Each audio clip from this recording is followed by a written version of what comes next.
नमस्कार फ्रेंड, जय जगन्नाथ। समस्त को शुभ सकाळ। देखु सकाळ सकाळ मु कौन धरिकी बसी जाइए जेहेतु मोर बहुत दिन है देह खराब थिला, मु पखाळ खाई नथिली।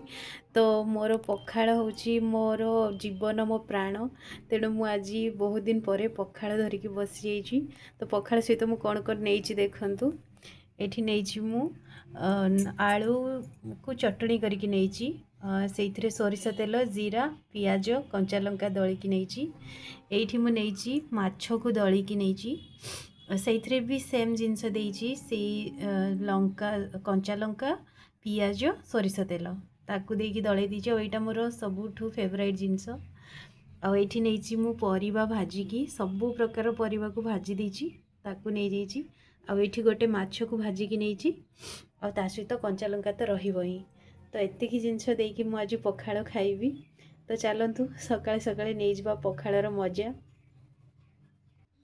आज सकाळे ब्रेकफास्ट रे आपण माने कौन खाई कमेंट रे जणेबे। आ वीडियो टी भल लागिथिले लाइक कमेंट और सब्सक्राइब करिदेबे। Thank you.